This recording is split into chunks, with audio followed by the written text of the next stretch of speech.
espírito que haja cultivado na terra uma especialidade artística, que tenha sido, por exemplo, pintor ou arquiteto, se interessa de preferência pelos trabalhos que constituíram objeto de sua predileção durante a vida? Tudo se confunde num objetivo geral. Se for um espírito bom, esses trabalhos o interessarão na medida do ensejo que lhe proporcionem de auxiliar as almas a se elevarem para Deus. Demais, esqueceis que um espírito que cultivou certa arte na existência em que o conhecestes, pode ter cultivado outra em anterior existência, pois que lhe cumpre saber tudo para ser perfeito. Assim, conforme o grau do seu adiantamento, pode suceder que nada seja para ele uma especialidade. Foi o que eu quis significar, dizendo que tudo se confunde num objetivo geral. Notai ainda o seguinte: o que no vosso mundo atrasado considerais sublime, não passa de infantilidade comparada ao que há em mundos mais adiantados. Como pretenderias que os espíritos que habitam esses mundos, onde existem artes que desconheceis, admirem o que aos seus olhos correspondem a trabalhos de colegiais? Por isso, disse eu, atentam no que demonstre progresso.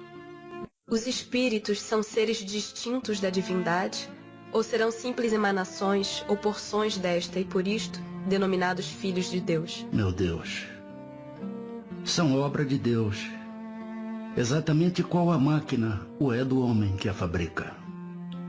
A máquina é obra do homem, mas não é o próprio homem. Sabes que quando faz alguma coisa bela, útil, o homem lhe chama sua filha, criação sua? Pois bem, o mesmo se dá com relação a Deus. Somos seus filhos, pois que somos obra sua. As relações no além-túmulo. Da existência de diferentes ordens de espíritos, resulta para estes alguma hierarquia de poderes? Há entre eles subordinação e autoridade? Muito grande. Os espíritos têm uns sobre os outros autoridade correspondente ao grau de superioridade que hajam alcançado.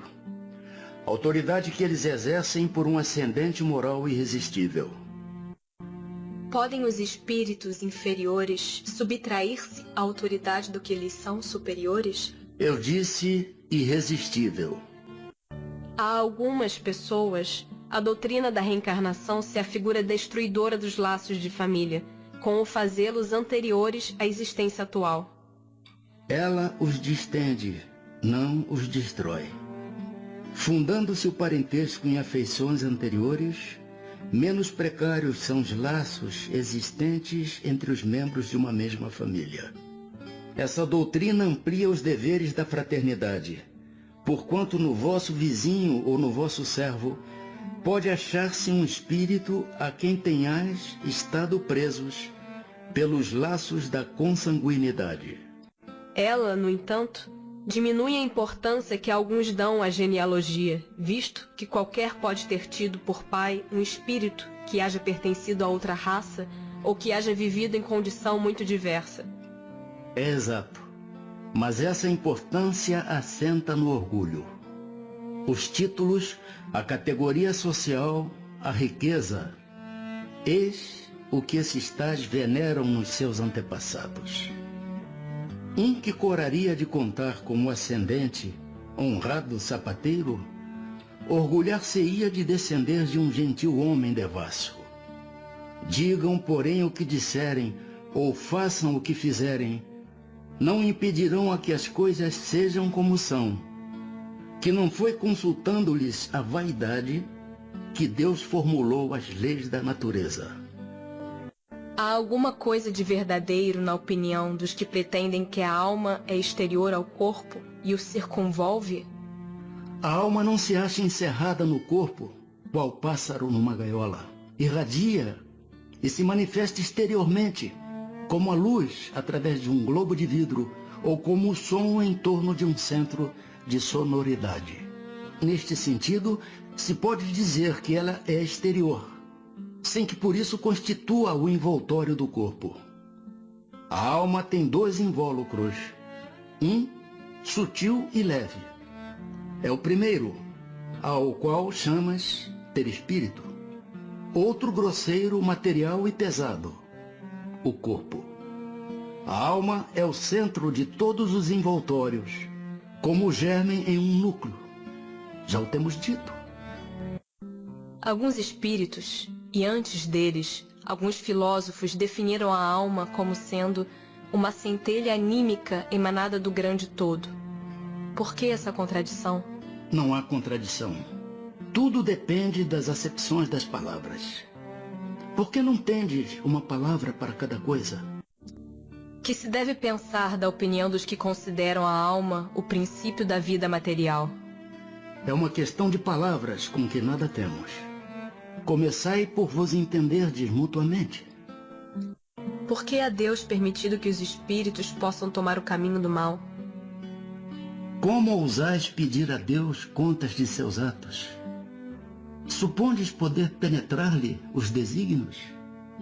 Podeis todavia dizer o seguinte: a sabedoria de Deus está na liberdade de escolher, que Ele deixa a cada um, porquanto assim, cada um tem um mérito de suas obras. Haverá espíritos que se conservem eternamente nas ordens inferiores? Não. Todos se tornarão perfeitos. Mudam de ordem, mas demoradamente, porquanto, como já doutra vez dissemos, um Pai justo e misericordioso não pode banir seus filhos para sempre. Pretenderias que Deus, tão grande, tão bom, tão justo, fosse pior do que vós mesmos? Os espíritos têm fim? Compreende-se que seja eterno o princípio de onde eles emanam, mas o que perguntamos é se suas individualidades têm um termo, e se em dado tempo, mais ou menos longo, o elemento de que são formados não se dissemina e volta à massa de onde saiu, como sucede com os corpos materiais. É difícil de conceber-se que uma coisa que teve começo possa não ter fim. Há muitas coisas que não compreendeis, porque tendes limitada a inteligência. Isso, porém, não é razão para que as repilais. O filho não compreende tudo o que a seu pai é compreensível, nem o ignorante tudo o que o sábio apreende. Dizemos que a existência dos espíritos não tem fim. É tudo o que podemos por agora dizer.